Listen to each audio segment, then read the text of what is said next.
Before we begin, a disclaimer: this podcast is for informational and entertainment purposes only and should not be relied upon as the basis for any investment decision. Nothing you hear is an offer or solicitation to buy or sell any security. The securities discussed on this podcast may be owned by persons being interviewed. Before making any investment decision, please consult an investment advisor. So today, I guess we are going to talk about API Group. Yes. Yes. Full disclosure, I own the stock. Abdullah, do you own it? No, I don't. No. Okay. I was too late to cover API. If I maybe covered it in 2-3 years ago, maybe I could have bought it, but not today. Yeah. Yeah. So API, what is this thing? So there are two segments here. First, and by far the most important, is the fire safety segment. That's about 70% of revenue. It's maybe closer to 3/4 of the segment level EBITDA. So, basically what this is so like every building is required to have a fire safety system. And there are different components to that. There's the smoke detectors, the heat detectors, there are pull alarms, sprinkler systems, fire extinguishers, fire hoses, exit signs, and all that kind of stuff gets installed during the building's construction, towards the end of the building's construction. And then after all that stuff is installed, then it needs to be inspected at least once a year to make sure everything's in order. And that's mandated by law. And so the installation part of this business, it can be risky financially because it's tied to new construction and major renovations, and there are large sums of money involved. And the same goes for like major retrofits and upgrades and that kind of stuff. And so management refers to installation and the major retrofits, the big stuff, as project based revenue. Inspections, on the other hand, involve lower dollar amounts. So we're talking about $1,000 to $2,000 depending on the size of the building. It's recurring because by regulation, a building owner is required to do at least one inspection per year. And then during the course of the inspection, maybe the inspector finds that, the extinguishers have low pressure, or like the nozzle and the hoses are damaged, or the sprinkler heads are corroded, that kind of stuff. And so these are like small, somewhat recurring service and repair jobs that might cost a few $1,000s. But we're talking about dollar sums less than, say $10,000. So they're not like the 6-figure, 7-figure kind of jobs that you might find on the installation side. Yeah, I think the average they mentioned is like $7,000 per ticket size. So yeah, definitely. Yeah, that sounds right. Less than 10,000. So yeah, 7,000 is average ticket size. Yeah, and the basic rule of thumb that management puts out there is that for every dollar of inspection revenue, there's around $3 or $4 of service revenue that tags along afterwards. And so inspection services revenue, it's in addition to being more stable, it's also a lot more profitable. The gross margins here are anywhere between 10 to 20 points higher than what's realized on these large installation projects. They also have some amount of pricing power, call it mid-single digits per year. It tends to be a sticky business. So I think API quotes retention rates around 90%. Yep. The dollar amounts involved are low enough where, the costs, we're like the owner, it's not worth to the owner to reshop inspection business every year. So long as, the inspector performs well, shows up on time, the person doing the inspection, they tend to keep that business. The central theme to the API story over the years is how they've transitioned the business from installations, which is like the low margin cyclical revenue, to inspections, service, and monitoring. So inspection, service, monitoring, we'll just abbreviate that ISM, and that's like the higher margin recurring stuff. So back in 2011, somewhere close to 80% of API's revenue came from project work and only 20% from inspections. And today, about 54% of their revenue comes from ISM, and that's on its way to a near-term target of about 60%. Right. So that's the fire safety side of the business. Again, 70% of revenue, 3/4 of EBITDA, and that's really the business that matters. That's the value driver here. The other 30% of revenue, it comes from specialty services, and This business, it's about maintaining like the integrity of critical infrastructure, like gas pipelines. It's like the engineering and installation, repair work for like data centers, the upkeep on manufacturing facilities. Uh-huh. And so they're doing work on critical infrastructure, typically under multi-year contracts. The average ticket size here, it's closer to about 70,000. It's made up of, 15 different operating companies. About half the revenue is from service contracts. And I think the segment also now includes HVAC installation and repair. So HVAC installation repair used to be on the fire safety side. They reclassified that to be on the specialty side. And HVAC installation repair, that doesn't benefit really from, statutorily mandated inspections or anything like that, but Right. they still kind of collect, the recurring revenue from regular maintenance work. And so here, on the specialty side, they've been deliberately moving away from the lower margin, high risk work, and trying to set it up for something that's more, I guess, margin accretive. So yeah, that's just kind of a high level overview there. And the company, it technically has its roots in the 1960s as like a Yeah. plumbing contractor, Right. but obviously, what it does today has little to do with those origins, and its turning point in terms of its inspection led strategy really began in, call it, 2019. So it's like fairly recent. So Yeah. like, do you want to talk about? Yeah. So I have like a few observations. Yeah. So just based on what you kind of gave an overview for. Uh, the first thing I was wondering about is, so we obviously all have heard about or read about how, uh, project-related works uh, tends to like like the duration of the project-related work tends to be underestimated. It kind of overruns in terms of cost, in terms of time, in terms of commitment involved for a lot of big infrastructure works.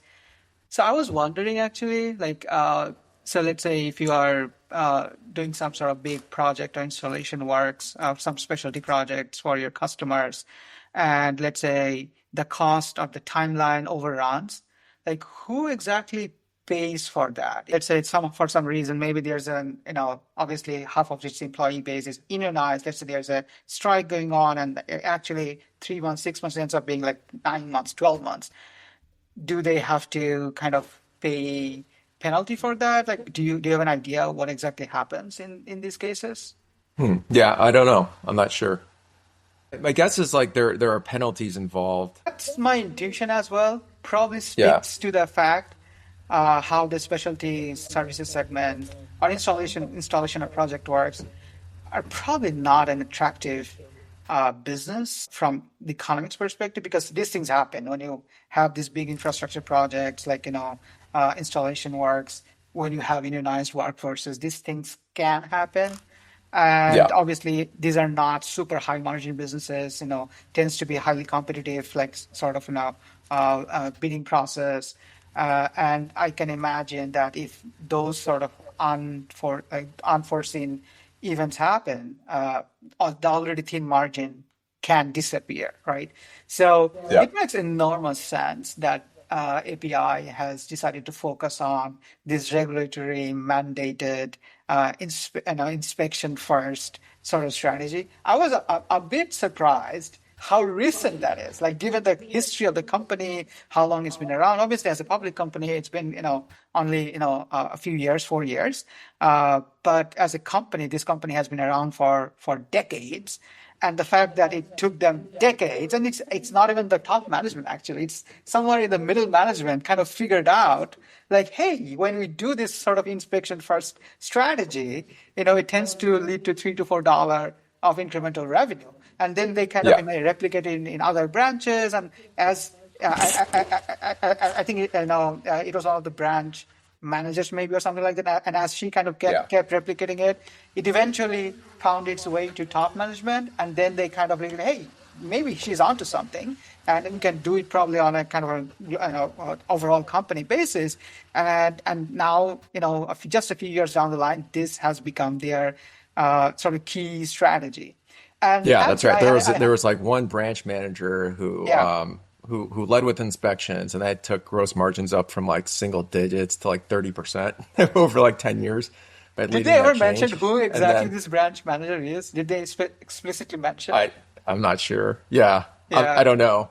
But yeah, but then but to management's credit, they realized that was working, and then Oh, they absolutely. populated that idea sort of everywhere. One of the things that I was kind of wondering about as I was studying API group, and for the record, I just, did a deep dive on API groups. So it's kind of fresh in my memory, a lot of these details. One of the things that I was wondering as I was kind of going through the investor day, like, hey, this company has been kind of divulging their strategy, right? Like, look, this is what we're doing. We have kind of, I did this study and like, we figured out that inspection first strategy is leading to $3 to $4 incremental revenue. I'm like, okay, that's great. Like, and if you're an investor or shareholder of API, that's definitely a kind of fine strategy. But I was also wondering, okay, they're obviously not a monopoly. It's a kind of fragmented industry, and there are obviously a lot of other competitors who are trying to kind of, play in this sort of like, regulatory mandated fire safety space. I was wondering, why are they doing it? Like, what's your sense? Why they don't really suffer, despite the fact that they're kind of divulging their strategy for everyone to see? Yeah, I mean that was definitely a question that came to my mind as well. Like everyone would prefer to do inspections, you would think. So why isn't this competed away? And I think, the first thing to understand is that, it's a very fragmented industry. API is the largest player in the space, but they only have like 10% of the market. And there isn't a single major metropolitan area where they have more than 10% share. And they compete primarily with, mom and pops. There are, somewhere between 4 and 5,000 of them in the US. And usually, these are players with operating with limited resources, and what they really care about are the absolute dollars that come in the door. It's much easier for them to take on a few six-figure projects or a few seven-figure projects a year than to earn the same revenue dollars from a few hundred inspections and repair jobs. And these are also people that are good at what they do at their trades, at their trade craft, but they're not very business minded. And so there are also just gains to professionalizing the business as well. And so like, and there's a logistics component involved in inspection and service work. So like when you do these inspection jobs and you find a corroded sprinkler or a low pressure extinguisher, you need to file a deficiency report with the fire marshal, and then there's some set period of time where you need to remedy those deficiencies. And apparently, just having people show up on time and do what they're supposed to do, like that's not a given in this industry. Yeah.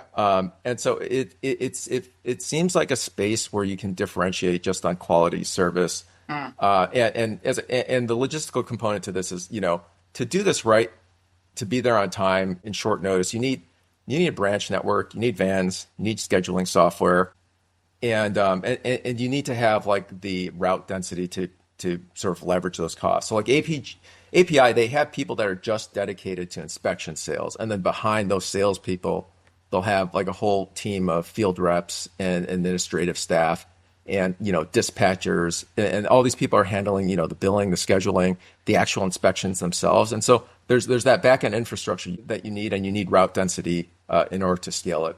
And then like the other thing I guess I would point to is that, for a large commercial customer with a wide footprint, it's easier to deal with a single vendor that also has a national presence. So, like one way API wins against these mom and pops, so AP, they have a decentralized model, Yeah. but there's a centralized layer on top of that where they can sort of match a customer's footprint to like individual branches.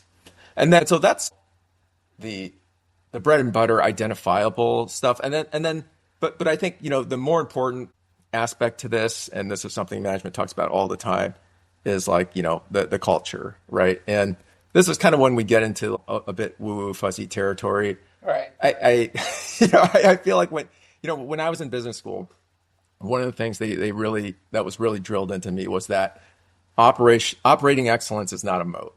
Okay. Right. And when when we're talking about operational excellence, we're usually talking about culture, right? Right, But right. what I've sort of found is the longer I do this, the more I'm in disagreement with that statement. Mm.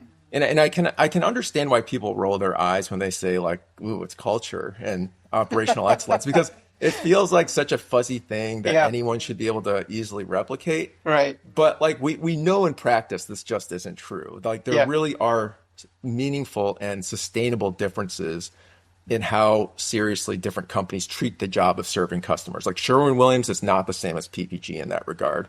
For sure. And how many companies have successfully replicated Danaher's business system, right? Yeah. API, they make a huge deal about, fostering leadership and promoting competition between branches. And like it's very easy to be cynical about that stuff. But like I don't know, my personal sense is that this isn't just the usual corporate BS. They have a whole podcast dedicated to this stuff, Yeah. right? Yeah, The no, I branch. mean, I'll be honest. When I obviously they talk a lot about this culture stuff, like how they are so focused on building great leaders, and as you were kind of alluding to, I was pretty skeptical. Like, okay, fine, I get it. Like, who's going to say we don't have great culture, right? So I Right. think my observation is it's not that culture is not important. It certainly is, uh, but it's just that it's very hard to kind of differentiate from the outside. Like, okay, Yeah. who is actually kind of walking the talk, right? Nobody's going to say like, "Hey, we don't care about culture." Like if they do, they would kind of stand out. So nobody Right. really does that. So I had abundance of skepticism when I kind of came across that talking point, and I was like, you know what? Since there's a podcast, I might as well just listen to a few, right? And it's funny because after I listened to I think I listened to like 3 episodes. Obviously, they have a huge back catalog. So the most recent one, they actually interviewed their CFO. I think he's become a CEO sometime early this year. So it's not like he's been the CFO for a while. And I was kind of surprised that at one point I think he mentioned that the company that he was right before API, he kind of shat on them. Like he kind of like, oh, that company is actually not my culture. They don't focus on culture. And I just assumed that it's probably a private company, right? And then I like, okay, let me go and check his LinkedIn, right? Obviously, he didn't mention the company's name on the podcast. So I went and saw, and checked out his LinkedIn. I was like, actually, he used to work at a public company, I think it's called James Hardy Industrials or something Uh-huh. like that. Like, I think it's a company. Yeah. I checked later. And he was there for I think 9 months or so. So he's definitely talking about that because right after that, he moved to API. And as I listened to two more, I realized people are actually being sort of like opening up. People are actually saying things that's on their mind and not just like trying to be overly polished, right? Yeah. Just because they know maybe people outside the organization are listening to it and maybe judging API based on what they listen in this podcast. So yeah, so I thought that podcast, which is called Building Great Leaders, dissipated a lot of my skepticism, and I totally share your idea that I'm pretty sure anyone who has dealt with service people realizes that not all services are the same, Yeah. right? Showing up on time, doing the job properly, or following up, all basic stuff. None of this is rocket science. This is not like LLM This is not building rocket like scientist, bleeding edge but LLM, it's right? like when you think about it, it's just the company will do leadership workshops and Right. seminars, and all the branch managers are benchmarked monthly on key KPIs. And this doesn't seem very hard, but how many of these mom and pops do you think are doing this, right? Like I doubt it's as systematized. I doubt like many take it as seriously as they do. And No, I think that's a very important point. I think the last thing that you mentioned about the branch benchmarking, that also stood out to me. I thought again. it's not rocket science, but the fact that they have these hundreds of branches across North America, and now also because of through Chubb acquisition, now they also have presence in Europe, Australia, and they have this. They basically share on a monthly basis this dashboard, like which branch is stacking where. If they are like in above certain EBITDA margin, like they are colored green. If they're trending in the right direction, then they're colored yellow. And if they're like below some certain threshold, they're either in pink or red. And again, it's a very simple thing, but just having that sort of dashboard where you know exactly where you stand, there's no ambiguity, right? I'm absolutely certain that definitely lights fire on the people who are on the red, right? Like they know, like, okay, we're not like, safe here. Like we have to kind of Yes. do something to kind of get into the good grace of this dashboard. And so I thought, even simple things like that, if you can really execute and if there's really repercussion to be like in the red zone for like, let's say 6 months, 12 months, I'm pretty sure people notice. And I think one of the anecdotes that the CEO Ross Becker mentioned also really made an impression on me. So he was talking about how they had this branch. They were generating like $10 million of revenue, and their like API's branch was making no dollar, like zero, like break even, barely break even. And the guy who was running the branch was saying, "Hey, look, our employees are unionized. We can't really make money here. Like, yeah, you're Hmm. generating $10 million revenue, but it's very hard to make money if your employee base is unionized." And for some time, API management thought, okay, maybe that they're right. Like, maybe it's hard to make money in Phoenix. And then I think few months or maybe a couple of years later, there's another competing sort of like mom and pops or maybe some other company who are trying to sell them. And API groups like, you know what, we're going to go and take a look take a look at their financials. And that company was also making $10 million and actually making $1 million profit, and they're also unionized. So you can't really make the claim that, hey, just because our employees are unionized, we can't really make money. Again, that this Yeah. the fact that you have the data, you have access to that information, and you can really fiercely benchmark your branch in a stack order for everyone to see. So there's no hiding place. Like that's the Yeah. thing that I think in many kind of large organizations happen. Like you just figure out a way to hide yourself, like hide the fact that you are Yes. not really performing to the expectation. But if I feel like that's the corporate's role. Like it's great to be decentralized, but I think those are the kind of processes corporates can really implement and really make a difference to make sure that everyone, the whole company is actually going in the right direction. And I mean, one piece of evidence for me that like, performance really is sort of a function of leadership, especially at these branches, is that there's such a wide disparity of performance. There can be across them. I think for API, the median margin for a branch in North America is 17%, but the top performing branches will do 23, 24%. Yeah, yeah. And the laggards will do more like 6 or 7%, right? And Huge dispersion. huge dispersion, yeah. And one of the things that I wondered about is, so remember you were mentioning an example, like for example, something like Home Depot, right? So Home Depot can come to API and says, hey, we have, let's say, I don't know, 5,000 branches across the country, and we need like safety services for all these branches, right? Warehouses, you name it, all these buildings that Home Depot owns or leases. The thing is, I have read and I have come across the fact that usually these things are like priced uniformly regardless of the location, right? If you have a national footprint, like a customer like Home Depot, they would say, yeah, like we're going to pay you, I don't know, like X amount dollar for inspecting the fire safety for, let's say, every quarter, all right? And there's a very high labor component to this business, right? Which is pretty intuitive because it's a service business. Like 75% of their cost base is basically variable in nature, right? Yeah. And as I mentioned earlier, half of the employee base is unionized. So the point I was making is like, obviously, like, if you are inspecting Home Depot's branch or warehouse, whatever, in California versus, let's say, in Texas, El Paso, right?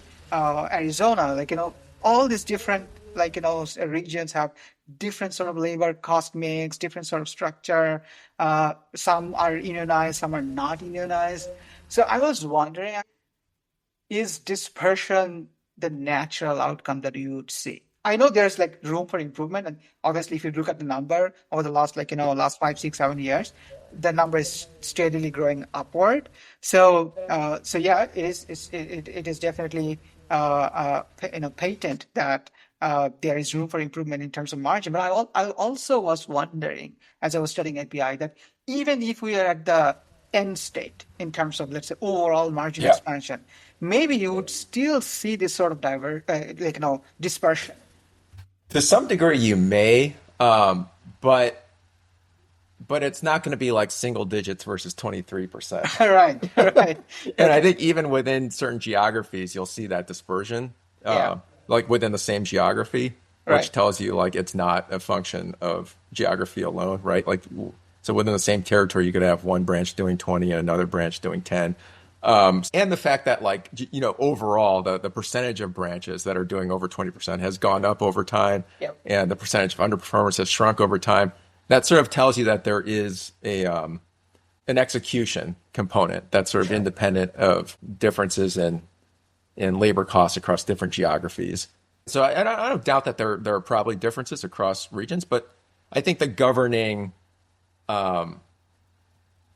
driver of that gap between branches, my assessment would be it's more related to execution than it is anything else. Yeah, makes sense. Yeah, go. Let's talk about Chubb now. Yeah, yeah. Okay, so Chubb, so this is the biggest acquisition they've done. It's Right. is a $3.1 billion levered bet. They acquired it for 13 or 14 times EBITDA. Yeah. The acquisition essentially doubled the size of their safety service business. So it's a UK based company. It's founded in the 1800s. Chubb they started out making locks and safes, and then they moved into fire safety later on. It was acquired by United Technologies in I'm trying to remember, early 2000s, sometime 2003 maybe. And United Technologies, that was a conglomerate, right? So they had Yep. like HVAC systems, they had elevator installations and repair. That's Otis, which you've covered. Yeah. They had like power generation, jet engines, I think, as well. So within this whole stew of assets, Chubb was neglected, um, Right. and it was very small part of the business. And then United Technologies, they spun out Carrier Global in two, 2020. Yeah. And Carrier Global, it contained Chubb, but its business was primarily HVAC equipment. So Chubb was neglected even as part of this spun off entity, right? Right. And so then Chubb was put up for auction, and that's how API acquired it. And Yeah, API, just to contextualize how neglected this asset was, they didn't grow revenue for 15 years. yeah, I incredible. was shocked. Like, okay, you have a business that didn't grow for 15 years. And one of the funny anecdotes that I came across, I think CEO of API Group mentioned in one of the sell side conference calls that when they actually visited Chubb after acquiring them, Ross Becker was kind of visiting a bunch of like branches of Chubb, and he was mentioning in just in 2 days, he probably visited more branches than all the years of ownership that United and then Carrier had. I think the funny thing was one of the Chubb employees actually asked them, okay, so when are you going to sell us? Right? So they probably couldn't believe that anyone wants to own them. Obviously, if a business doesn't grow for 15 years, it's hard to see how anyone would be excited to own such a business. So probably they just assumed, okay, they bought us, they'll probably just lay off a bunch of people, improve the profitability, and then probably spin off or maybe sell to someone else, right? So Yeah. that's the kind of mindset. When you think about we talk about culture, we talk about kind of fostering leadership in North America, in their own kind of fire safety and specialty business, and then they buy this asset, which is like deeply neglected, like almost like orphaned asset within like this large conglomerate. And so yeah, I wasn't following API when they bought it, Chubb. So I was kind of studying this acquisition with the benefit of hindsight, like what happened afterwards. But I was just wondering, like if I saw back in 2020, I think one, when they announced this acquisition, I'd be skeptical. Like, I Yes, don't no, know. Like, absolutely. So yeah, right. I mean, look, when so I bought shares in this company in April 2023, and okay, so at the time, there were several concerns that loomed very large in my I see. mind, and Hmm. I mean certainly the Chubb acquisition was like kind of the key one. Because the story was they were going to do a lot of these small roll-ups, and then they spent 3 billion on this Right, big right, splashy right. bet Yeah, in Europe. And it's yeah, just like an entirely different market with different cultural norms, and it yeah. wasn't clear to me that like the success that they had in the U.S. could carry over Uh-huh. overseas. But look, I mean, I think they've sort of proved my skepticism unwarranted Yeah. up to this point, and so I think API they were attracted to the fact that Chubb got about 60% of the revenue from recurring services, whereas API in the US it was closer to 40%. Uh-huh. Right. But at the time, as you were saying, look, this was an asset that hadn't grown for maybe a decade or longer, and the reported EBITDA margins at the time were just like 8 or 9%, right, compared to API's safety margins of 14%. Yep. And you have to consider the fact that like Chubb's revenue mix was far more tilted towards services, which generate much higher margins, and they still were just manage just high Right. single digit Yeah. margins, right? So that Yeah. just gives you a sense of just how poorly this business was run. And so the idea was, that API they could improve Chubb's margins to 15% and get it to grow by 3 to 5% by improving, branch level performance, repricing contracts, rolling off the unprofitable project engagements, Uh-huh. and there, certainly lots of reason to be skeptical about that claim, given just how Yeah. terrible this asset had performed for so long. But yeah, I mean, mission accomplished, right? They did it. They replaced like 90% of the senior leaders at Chubb. They took the number of loss making branches down from 55 out of 200 total branches to like less than five. Which is they're growing like 4% a year now. The segment margins are right there. And so the question is like, how many of these mom and pops in North America are there that have like a pretty similar profile to Chubb when API first acquired it? I bet there's a lot, right? And if I think if API can buy them, cut the unprofitable deals, improve the mix from installations, to inspections, densify the branch network, and so on and so on, that can produce a pretty good result, depending on on the multiple you pay, of course. Yeah, they do talk about like, I mean, when I look at the numbers, the math is, quite compelling. So they talk about how they acquired the tuck-ins, which is, let's say, very small, these mom and pops, businesses, let's say with the EBITDA of like 5 million or lower. So they do, talk about how if they usually buy these businesses at like, let's say 5 to 6 times EBITDA, LTM EBITDA multiple. So let's say, if they're buying a business with like 5 million EBITDA, they're paying probably $30 million, and and API trades at like 14, 15, like let's say mid to high teens EBITDA multiple, right? So if you buy assets at 5, 6 times EBITDA multiple when your business is being valued at, let's say, mid to high teen multiple, that just that's a clear cut multiple arbitrage that you can take advantage of. And also they talk about that's without the synergies that they usually get, right? So if they buy like a $5 million EBITDA business, they mention it's actually turns out to be like $7 million EBITDA after like the synergies, after like some cost cutting and stuff like that, some efficiency improvement and all that. So like so like even though they pay like $30 million, the actual value creation could be double that. So they as you said, that was the kind of pitch, right? When they came to public market, like they are going to roll up this like hugely fragmented industry, and they have been doing it. I think since I think 2005 or so, they did like almost like 150 of these acquisitions.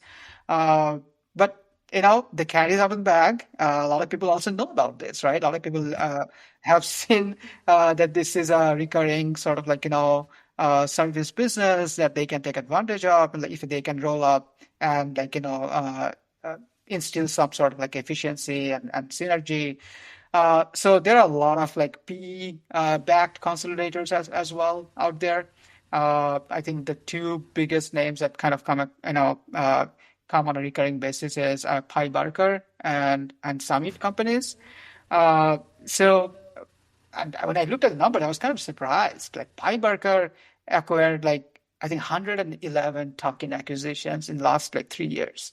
Yeah. Summit did like 40, and during that time, during like last 3 years, if you exclude Chubb and Elevated, API did like 20.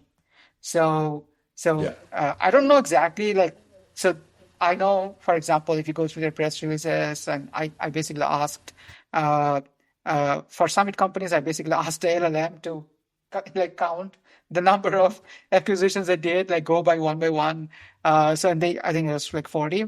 Piberger actually mentioned in their press releases that how Yeah. many acquisitions they did last year. Or last 3 years. API spent like $250 million, I think, last year on tuck-in acquisitions. I don't know exactly how much Piberger or Summit paid. The other thing that I don't know, and I would be curious to know, right, what exactly Pi Barker or Summit companies pay for the tuck-in acquisitions, right? So, for example, like when API acquired Chubb, they shared like this table with bunch of major deals that this industry kind of had seen the last like 3-4 years, and they typically range from like mid to high teens. Yeah.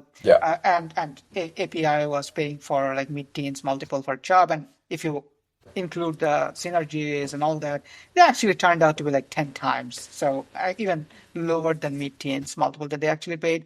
But again, you can see the headline multiple for, let's say, Pi Barker paid or Summit companies paid for some of the larger deals.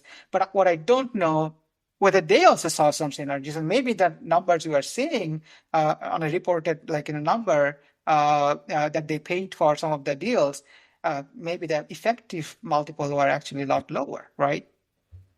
It's very opaque, and yeah, I mean, and yeah, even that table that you show where they're paying like mid to high teens, we don't know the underlying margins on those deals, Yeah, right? And yeah, yeah. True. and same goes for these roll ups. I mean, look, I just don't want API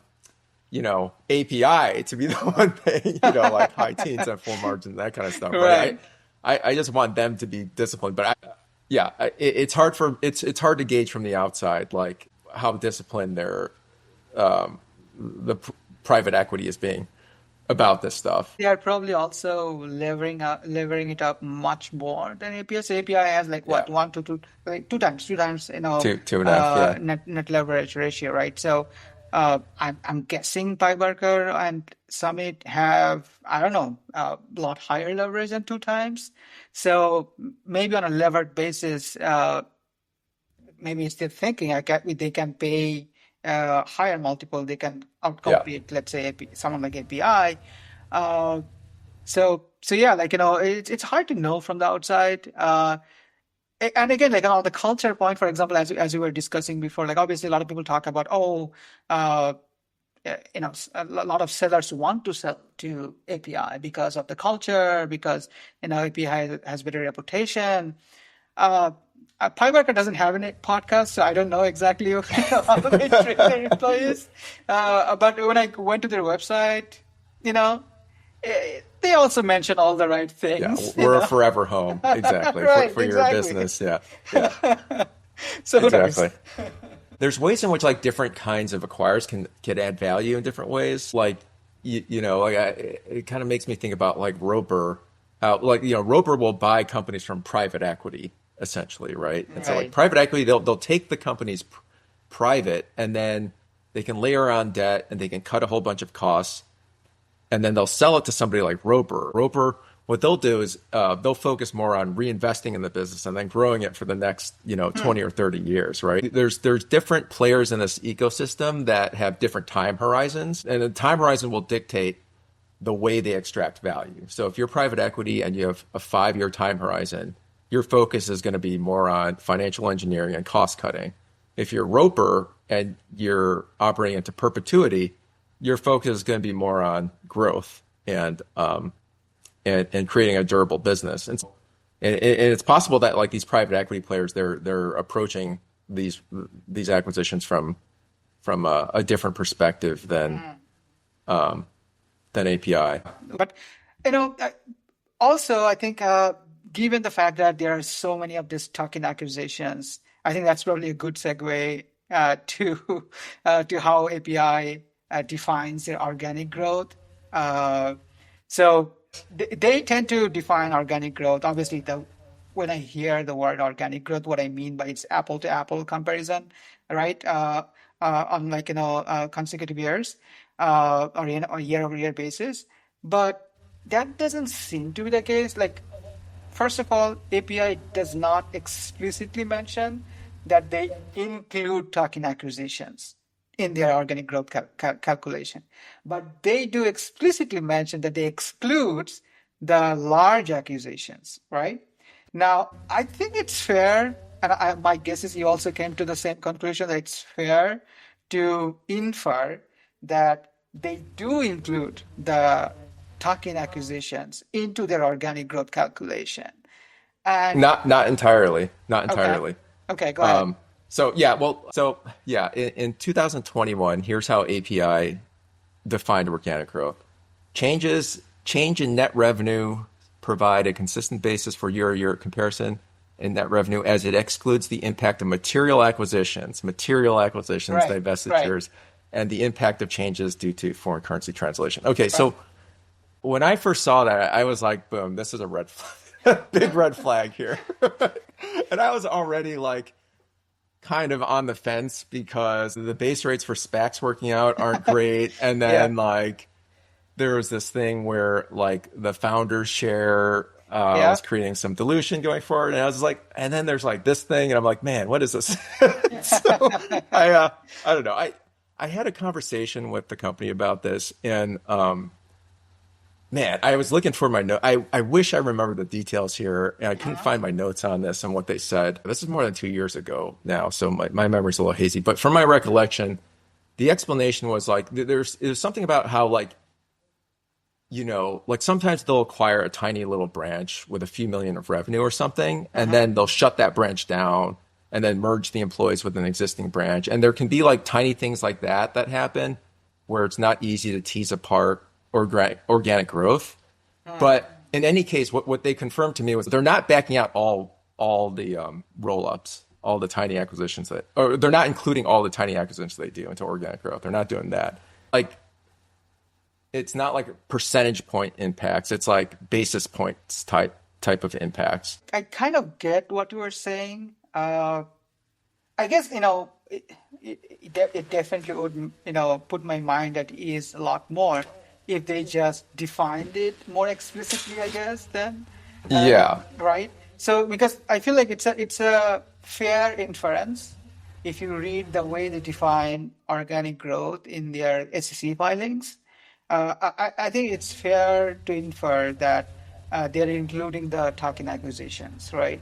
And in many cases, I think there was 1 year where they acquired like one tuck-in acquisition, right? And obviously that would have no impact whatsoever. Like like you said, even if they include the revenue, it would probably have just a basis point impact. But they did 12 last year, right? I think what really got me thinking was, okay, they did 12 last year, and they reported 2.4% organic growth in 2024 in fire safety, right? Safety services. So I was like, okay, 2.4%, and that's like almost $250 million of, I think, the amount they spent on this tuck-in acquisitions. And if you assume that they did like mid-single digit multiple for these like tuck-in deals, you can kind of back it out to get to the conclusion that they probably got like $250 million of incremental revenue.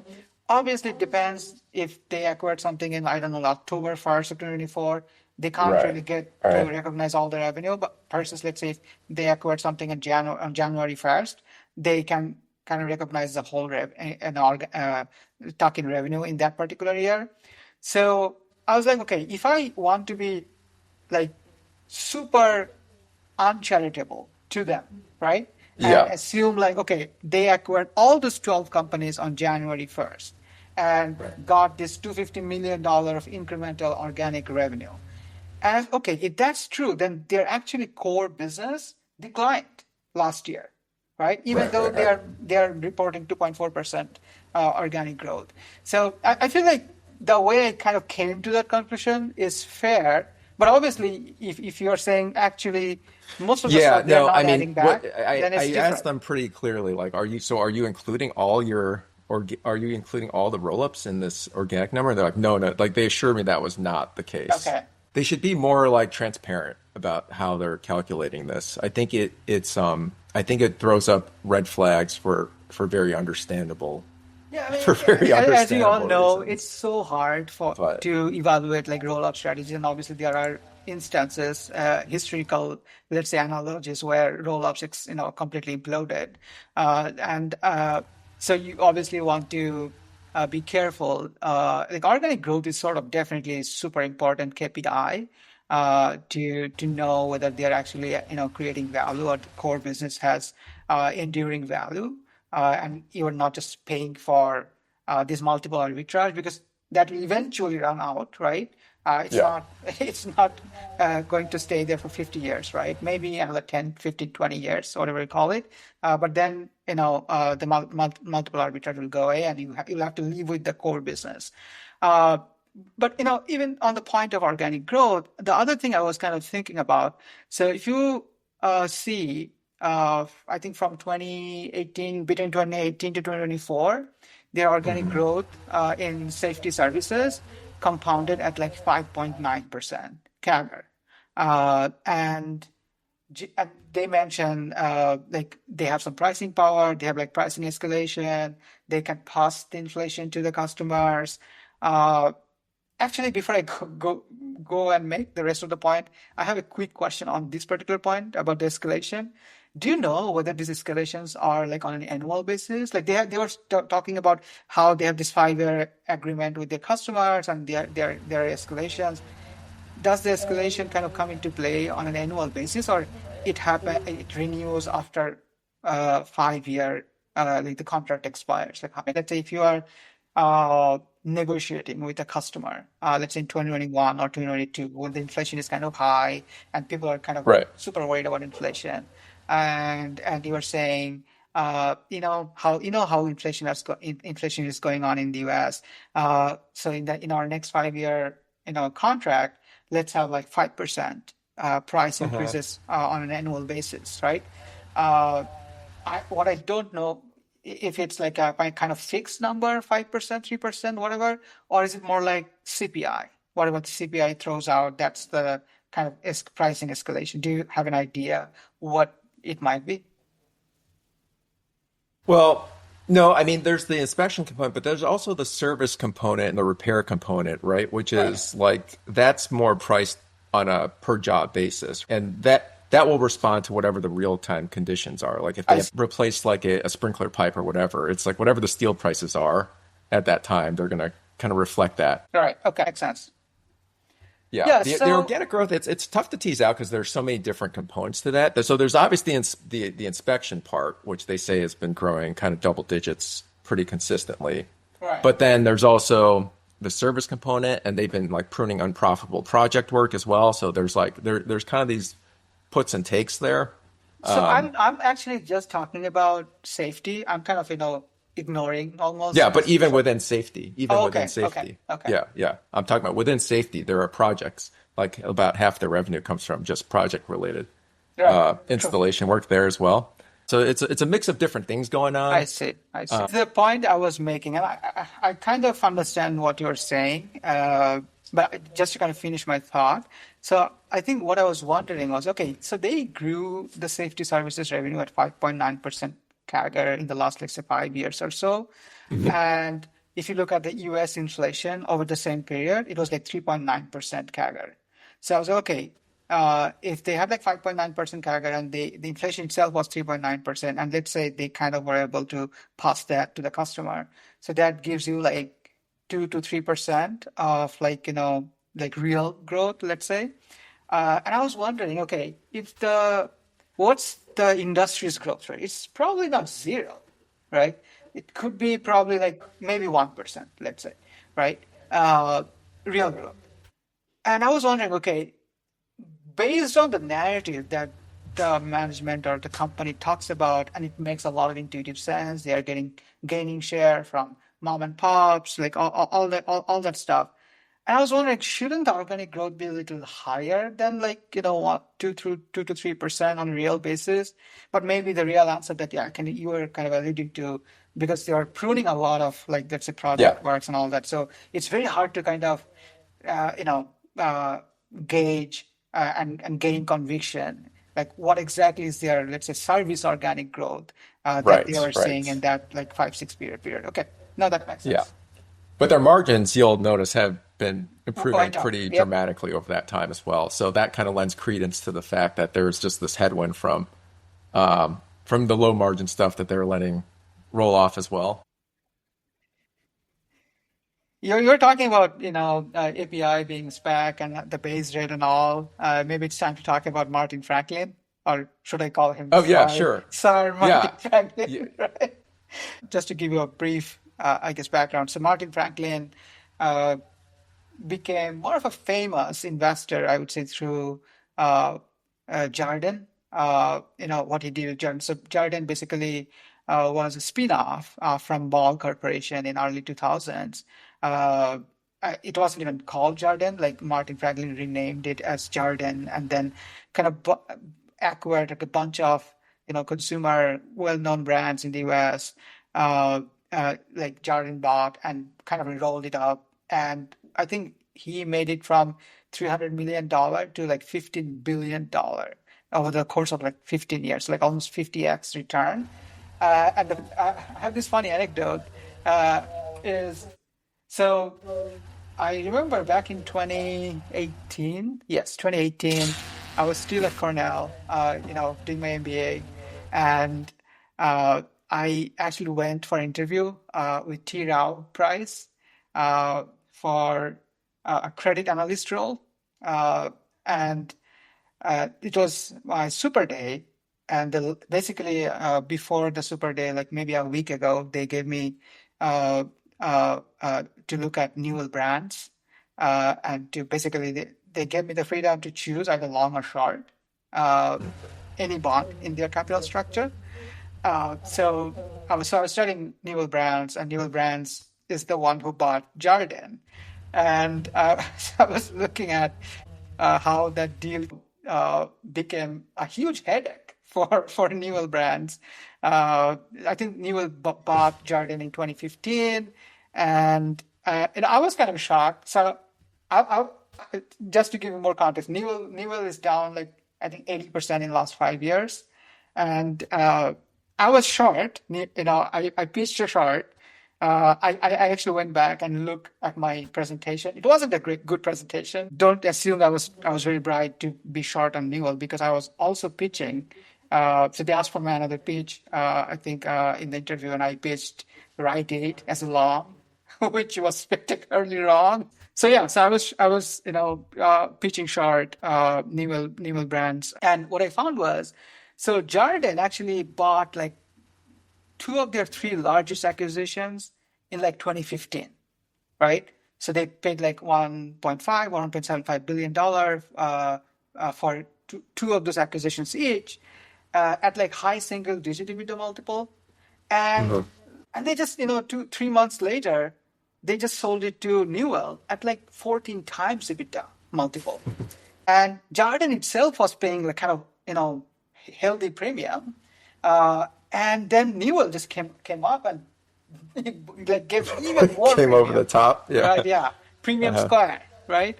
The the other funny thing about that I noticed, I think remember I remember when I was preparing for this speech, uh, was Jarden's like success was a key source of inspiration for Bill Ackman to buy Valiant. So, if you go back and actually go through his presentation on Valiant, I think it's titled 45X. And what does 45X mean?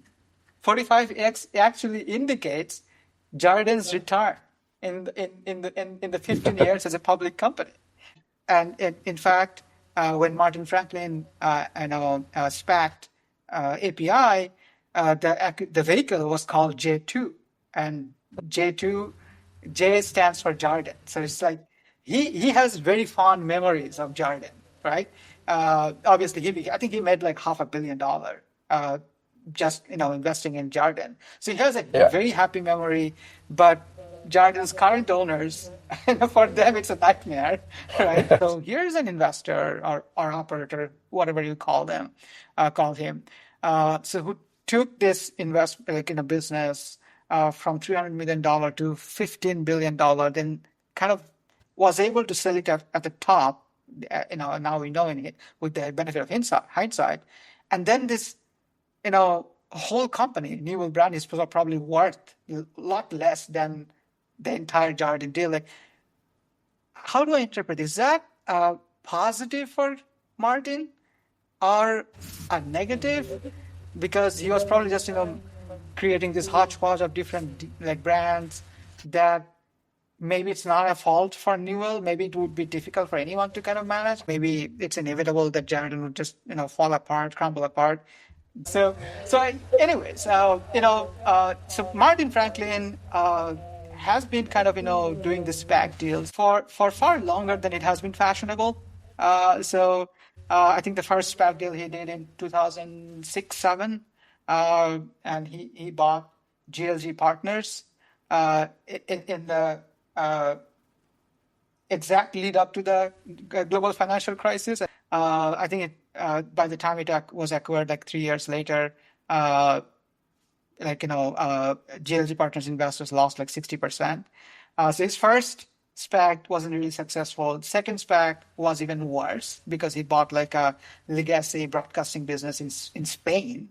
I think that SPAC probably lost almost all of its money. The third one, I forgot him.